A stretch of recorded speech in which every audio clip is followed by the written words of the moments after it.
Hello and welcome to, I guess, episode 1 of Drum and Drummer, isn't it? This is it. This is the first one, unless it's horrendously terrible. And then it will go in the bin. We'll go in the bin. And we're actually doing this one on Zoom, aren't we? We are. We've got a little microphone set up. Got a microphone set up just in case I could never get to the studio. But if it works, I mean, it's a much easier way. Everyone does it. Yeah, we don't live near each other anymore and use technology for the good. Exactly. I mean, I am in a studio, but I'm actually in the office of the studio because the studio is being used. So I'm in the office surrounded by cleaning products and Kit Kat Chunkies. So. And I'm just in my flat. But as we know, that's all you need. If you've got a mic and a Mac, you can say you're a musician now, you know? Yeah. Oh, just bought a MacBook, have you? Yeah. Get that in there. I've got Logic Pro, so now I'm a producer. Big time. Which and we've got microphones, and now we're podcasters. Yeah, exactly. We've got a podcast. We're getting a logo. We're as authentic as anyone. Yeah, really. Yeah. This is it. Right. Well, let's get started then, because I think the first thing we should talk about. Well, first off, this is mainly about drumming. I was going to say, let's explain what the podcast is. Yeah. Because for a start, no one knows us. No. Oh, no. Absolutely not. We're not, No, we are nobodies. We are nobodies. Absolute nobodies. No one should care about this. No, but we can drum. We can drum. We are drummers, really. Yeah. So we thought we'd just sort of, we have some good banter and in and outside of drumming. And we thought we could talk about drums and also have a bit of banter and a bit of a laugh. And it's worth saying that there has been many a conversation, a chat, a banterous, humorous, I've said conversation. I'll say conversation again. I was trying to think of another word. Always the same. Yeah. Always the same. Where I've gone, we should be recording this. This is hilarious, you know? Yeah. But, so now we're recording. It will not be hilarious. No. And we'll probably have a chat after this. And that's when the gold will come out. And we'll go, why do we stop? But we'll see. Hopefully there'll be some nuggets of conversation. Yeah, maybe. That are worthwhile. Maybe not. Anyway, as you said, this might go in the bin. Might go in the bin, where all our hopes and dreams lie. Yeah. Right. I want to talk about just something nice and introductory, our current drum kit setups. So, George, pray, do tell, what is your current drum kit setup? My current drum kit setup is actually my second ever drum kit I bought 9 years ago. It's a long time, baby. It's a long time. It's my whole professional career. A Tama Star Classic. Gold, sparkly finish. Yeah. Because that's what's important. Sizes, 22 by 22 kick. Just who cares? No one cares. What's important is it sparkles and it looks great. And I bought it when I was 17. Mainly for the look and because I knew that it was professional kit and it looked great and I knew it would sound great is the point. But it served me so well. I've never got anything else. And then with that, Black Panther snare drum, Mapex, that's always done the job. And then cymbals. Are we going straight to cymbals? No, not yet. Into kit? No. All right, we'll see. I would like to go into a little bit of detail, actually. You mentioned you got a 22-inch kick drum. Yes, 22 by 22. And I've picked that kick drum up, and it's fucking heavy. It's ridiculous. It's too heavy. Anyway, so your snare drum, I'm taking a punt, and I'm saying 14-inch. Oh yeah. Just because it's standard, isn't it? I think when I bought it. You are a very standard man. I'm a very standard man, and I don't want to go too far either way. I don't want to go, I think that's why I got a Tama, because when I was 17, they felt like just the most solid rock drum kits. And and I've always been scared to stray and go like, I'll get a kind of Gretsch jazzy kit, or like I'll get a, something that's better for metal drums. No. Just stay in my lane. And and I think almost basing the kit entirely on what other drummers that I watch. You're a sheep. You're a follower. I'm a sheep. I'm a follower. You know, I only have a high tom and a low tom because that's what all my favorite drummers have. You know, I could have more, I could have less, but you know, if it works for all my faves, all my favorite drummers, 12 and 16. I'll change it. 12 and 16. Yeah, of course. Sometimes the optional 18 floor tom, but that's from a different kit. That's more if I'm being pretentious. But yeah, that's the kit, and it's the kit I've had for 9 years, and I don't even really know if I'll ever. I mean, I'll replace it one day, surely, but you know, at the moment, it's serving me well and does the job, and it's great, and it does sound good. That was kind of the main point of this. Is I bought it for how it looked, and then it also sounded pretty sweet. So that was a nice perk as well. Sort of came at it a different angle, but yeah, that's the kit. But I'll save cymbals for a bit. What's your current setup, Ben? Oh, names. I'm George. Yeah. And you are Ben. Yes. Because we haven't, I mean, you know, we've gone. The only thing that's different is I have a beard. Yeah, this is really. I mean, you can't see us, but that's pretty much it. Although we are recording this, you know, the video as well. So yeah, that we could have like should get erased. We could have like, yeah, it's true. Yeah, like a screenshot from like the bit in the podcast where we're both laughing. let's fake that now. Okay, fake it. You can't hear anything, but we're both we're both pretending to laugh, pretending to be happy. Yeah. Oh, what a good joke. Look at us having banter. There you go. Yeah, it's good. Good. That'll be on the Instagram. Drum and Drummer podcast, by the way. Anyway. Have we got that? I've made an Instagram. Drum and Drummer podcast. Okay, yeah, great. Well, I went for podcast just because pod sounded a bit like, don't know, could be anything. Well, it could be like peas in a pod, or like like a space shuttle pod or something. Yeah. Anyway, what's your first kit? No, not first kit. Current kit. Current kit. I have a 6-piece Mapex Saturn, and it is, I don't know, my 5th or 6th kit. Got it maybe three years ago. It's purple and sparkly. Yeah. And when I got it, the guy at the drum shop said, "Oh, you might not like the color." And he showed it to me, and I was like, "Yeah, I'll buy it. I don't care what it sounds like now."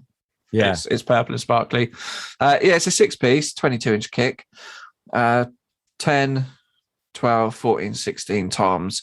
It's very incredibly rare. I use all of them at the same time. Yeah, 12-inch up top. And then actually, to be honest, I've been taking the 14 out as my floor because it's smaller and lighter.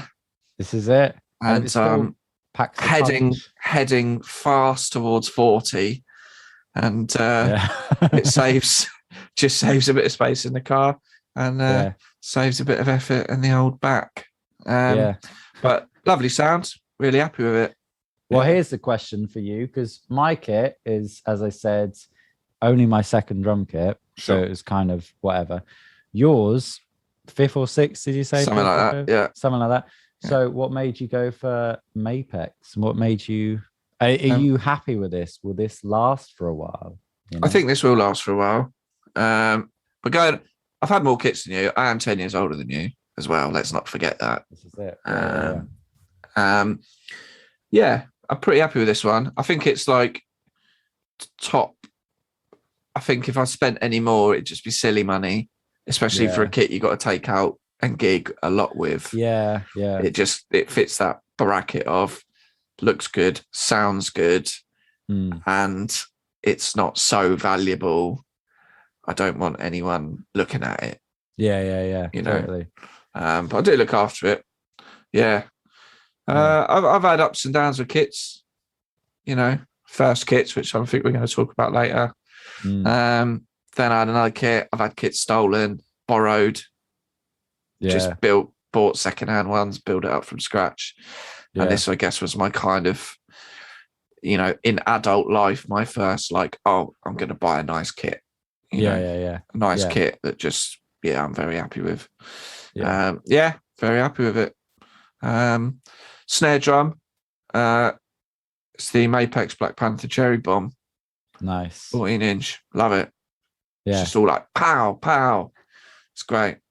A good crack to it. Crack? Would you say crack? Good crack, a good pop. Good pop, because drummers have a lot of words. It's got a pop because it's wooden and it's got a lovely snap and a pop. Yeah. Without being too grating.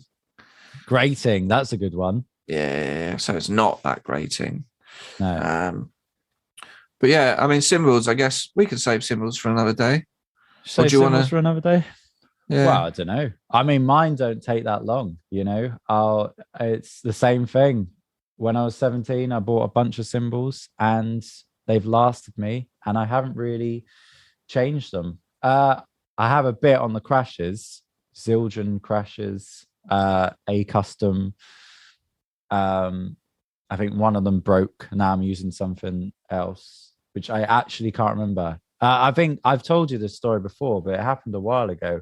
One day, turned up at a gig, there was a cymbal in there that wasn't my cymbal. And I tried to find out whose cymbal it was. But to this day, I don't know whose it is. Just the magic cymbal swaps. Yeah. Yeah. The cymbal fairy. He's just come in and part X one of your cymbals for exactly. Was it an upgrade? Did you get lucky?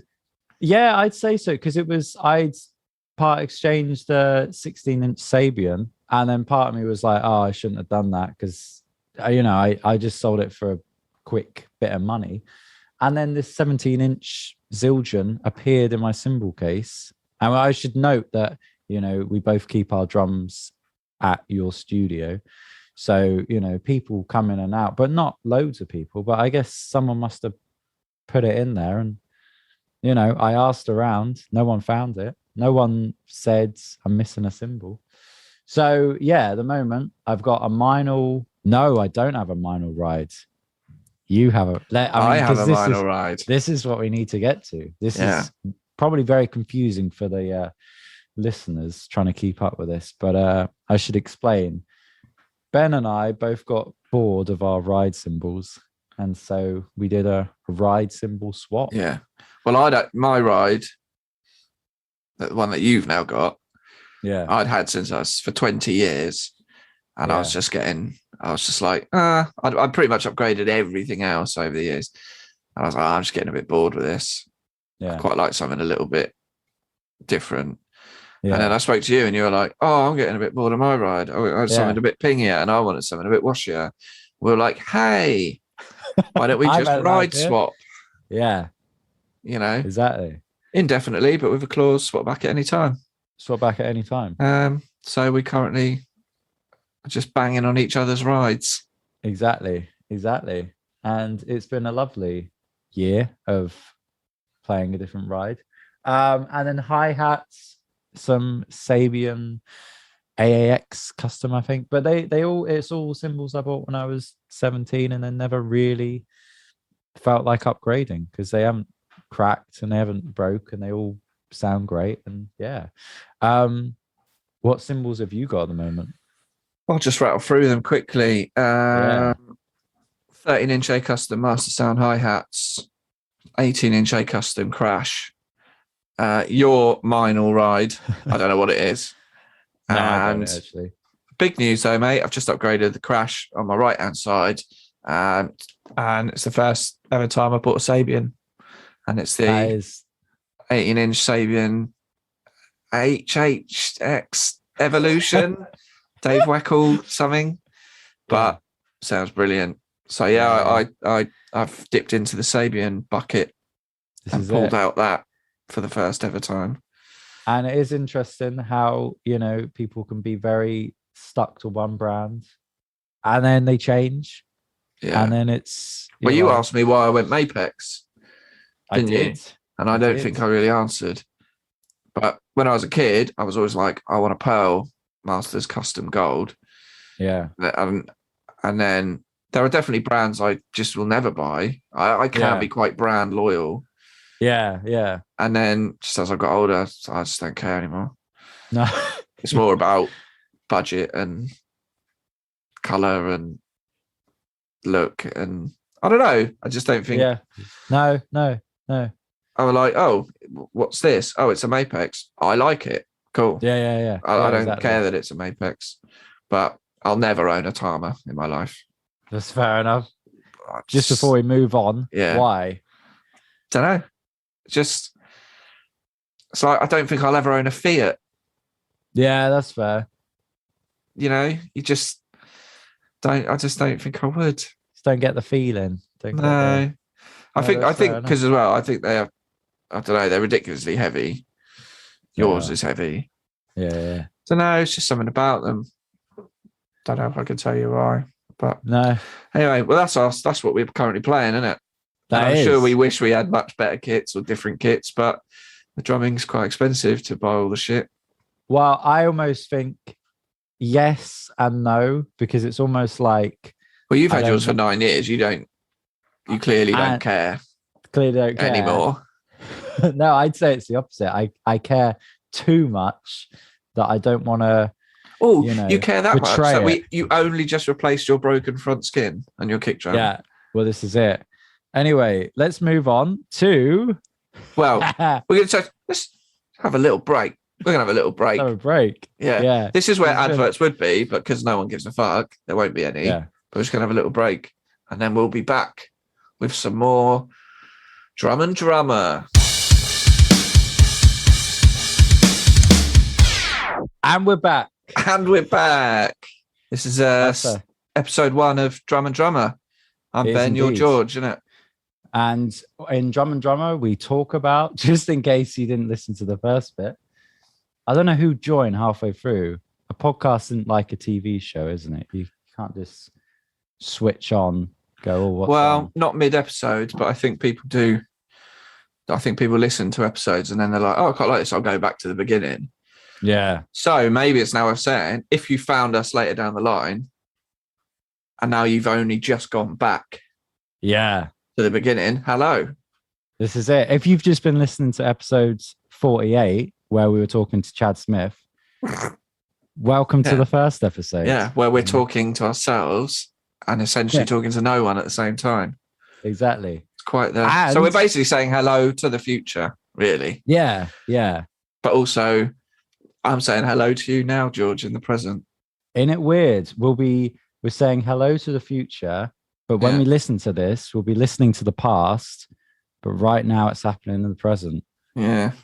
Whoa. Something like Brian Cox shit, isn't it? Yeah. Exactly. What is time? Who knows? But who knows, mate? We're all edging closer to death. Anyway, we talked about our current setups. We talked about our current setups. We talk about our first ever drum kits, because let's be sure about this, they were shit. No, and here's a question that I just... You said no, but you mean yes. Yeah. I meant no as in... I don't know why I said no. Well, it's common, isn't it? People ask you a question and you go, yeah, no. Yeah. Which one is it? They're literally polar opposites of each other. It's some people... I mean, I just did it. Some people will say, yeah. And that almost freaks me out a bit. If you say something and they go, oh, yeah. I'm like, whoa, chill out, mate. That's way too many. 1 year is enough. First kit. What I was going to say, though, is first kits are always shit. I wonder how many people have a first kit that is amazing. And here's a question. Does that make you better or worse? Because does having a shit first kit and then upgrading... Is that like, do you almost need to start on a shit one and then it just works? You're so excited to play drums, it just works. And then when you upgrade, it's great. If you start on a good one and lose interest, not sure where I'm going with this. No, I know what you mean. I think, you know what I mean? I think it's important to start shit. I think and then gradually improve. Definitely Improve your kits. Yeah. It's like cars, isn't it? You don't want your first car to be a Porsche. No, you're not gonna appreciate the journey that goes with. No, because you started at 10. You can't. There's nowhere to go. Yeah, Porsche's an 8. I'd say it's an 8. Yeah, exactly. It's not really what I go for. Says us. Me and my Ford Fiesta, and you and your Hyundai. Wow. Honda. Thank you very much. That was it. Honda Civic. I knew it began with an H. And I love Sally dearly, and she's been with me 8 years, and she's never let me down. Anyway, no, I think it's, well, from my experience, going up the scale of kits, from beginner up to where I am now, I think it's a valuable journey. I mean, it is, yeah. It can be an expensive journey, but I guess most things is when people start learning drums when they're younger, it's just the noise, isn't it? That's the big problem. Doesn't matter whether it's shit or good. No. Let's get away with it noise? Yeah. What was your first drum kit? Unbranded, white. Amazing. Pretty textbook. Came with its own snare, of course it did. Yeah. 12, 13, 16. It was white. No idea what the make was. And the skins, I don't know, they weren't clear and they weren't coated. Yeah. They were like a see-through-y, gooey white. Even the snare, and it was awful. It sounded awful. What else did it come? A little kick pedal with a felt beater. And, came with some stands. Yeah. And then it didn't come with cymbals, but I did get fairly early on. I got a box of like a cymbal box. Yeah. Like a selection box. I think they were pearl cymbals. Classic. 14 hi-hat, 16 crash, 20-inch ride. Yeah. But there was a space on the box. It had like an 18 crash ride listed, but it was unticked because I didn't get the box with that in. No. But it was like, we'll just, you can get that one. Yeah. Just get that. I do remember the cymbal boxes. I got one and it was Zildjian ZHT or something. I can't remember. Like a really low ZBT? Maybe. I remember ZBTs. I feel like you're a ZBT kid. You're that. It might age. have been that, but it came with a China cymbal. What? And it was but it was ridiculous. It sounded horrible. But they did them like expansion packs, like the metal pack. Yeah, yeah. But I think I bought it because I was like, that'd be cool. I'll have a China, and then I hated it instantly. I was like, I'm not going to use a China cymbal, and I think it might have almost been instead of a crash. I can't remember, but it was ridiculous. But but that sounds like a generic sort of first drum kit, Yeah, it was pretty awful, and the tom arms were like mounted in the kick drum. Yeah. And they were like, they weren't ball and socket, they were like the tooth joint thing, and you could just never get them. And it's that classic thing, you have them set up where they're just like splayed out. Yeah. Kind of like if you think of the Smells Like Teen Spirit video, I always think of Dave Grohl's kit where he's got that exact kind of. Yeah, but the toms are always so deep. Yeah. So you have to have them so high, just so high. To have them together. But then when you're 12, you have to angle them almost so they're flat, like they're perpendicular to the floor, so you can actually reach them and hit them. And it just looks awful. It looks like some bug-eyed drum kit. Yeah, it's not good. Yeah, it was just all basic stuff. But the mental thing is my parents let me have it in my bedroom. Well, that's, yeah. But the thing is, I think it was still better than the kit we had at school.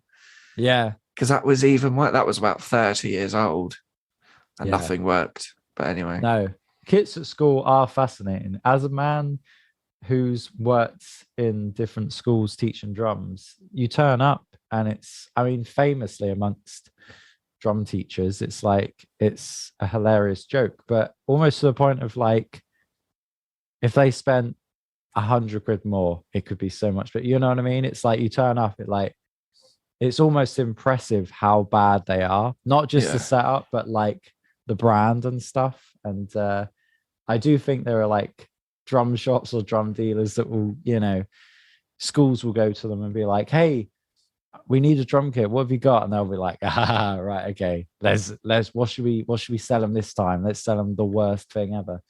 Because it's fascinating. And it's ultimately no one at school, no one cares about that drum kit, do they? No one cares about it. They just need something, you know.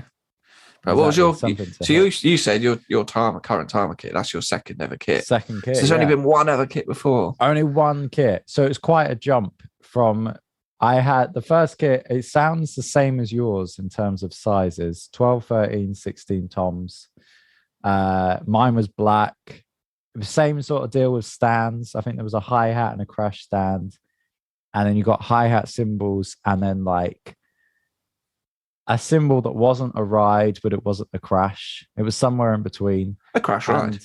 Well, what I mean, technically, was it like ride? Yeah, but it wasn't. They were going like, we're just going to make this one, and you can use it for both things. Yeah, I think so. It's like what? But it's not good enough to actually be defined. No, as one or the other. Exactly. It's like, what symbol is this? It's just a big symbol. Symbol. Yeah. Just symbol. Yeah, just symbol. Yeah. You're going, oh, but what? It's almost like that was don't worry about it. That was the brand symbol. Yeah, symbol. Yeah. So there was that, and but I remember the thing about it was just the loudest kit ever. I think I've said it to you before. It was like now, we sort of know how to muffle a kit. We know how to make it sound less resonant, or make it so that the tom doesn't, when you hit it, ring out for 20 seconds. And I kept mine at my grandparents' house because we didn't have room at my parents' house. Lucky Nana George. Well, this is it. And we used to go around every Saturday. My dad would drive me around, and I just play on that kit for a couple of hours. And but yeah, it was the loudest, most obnoxious drum kit ever. Yeah. But as you've said, it was the perfect thing, because before that, I was playing on a chair in my room. You know what I mean? And so to suddenly have a drum kit, you're like, wow, this is amazing. And then it's enough. And then, then you start doing gigs. Because I think I gigged with that kit as well, because when I was 16. Sound man's dream. I know, literally. Well, I was 16 and I played a few pub gigs.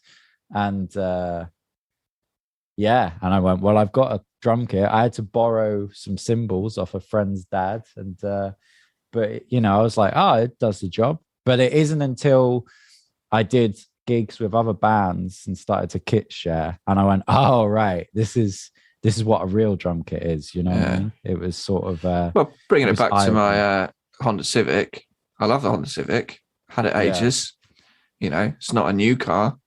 No. I love it. But then I hire a car, and I'm like, oh, that's what cars are meant to be like now. Yeah, I get it. Yeah. Okay. Yeah, it's insanely different. But you got to start somewhere. You got to start somewhere with your drum kit. Somewhere. Yeah, and that's why, the financial keeps the financial commitment low, but you end up buying trash. Yeah. But it's a starting point. I think for parents, I'd love to know where these kits go. I don't even know where mine went. Mine went in the skip.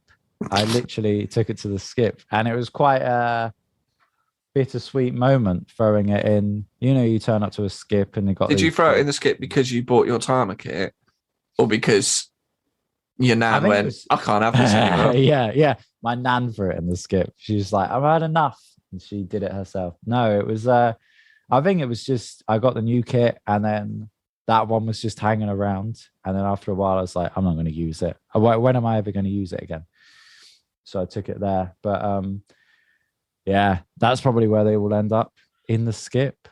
But it did the job though. It did the job. It's that's all you need. As long as you've got something to hit, it's enough. And then, because that's something I was going to say, I've seen it a lot with drum students, and they'll buy a drum kit and it doesn't sound good because they don't know how to tune it, and it's bad already, and it can discourage young students. So it's kind of like, it needs to be somewhere between, like, I don't know, cheap, but like not so cheap that, you'll go, oh, I give this up. This sounds awful, And I think that's what it was. It was very cheap, but it sounded like a drum kit, and it did the job.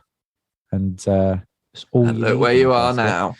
Well, this is it on my second kit, baby. Yeah, but yeah. Right.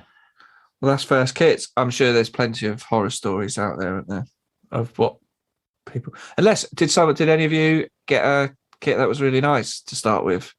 That's a good question. Anyone listening, if you're one of the people that actually started on a good kit, this is what's important. If you started on a good kit, if you were fortunate enough to, somehow acquire a first drum kit that's amazing and then carried on drumming,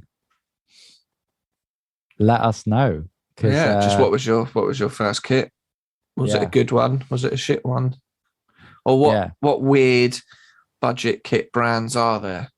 Yeah. So I can't remember what mine was, but I don't want to be offensive to some brands that might be classed as budget, but see if there's any just wild. I think the studio here, we've got a kit and it's like a Canon or something. And it's like, what?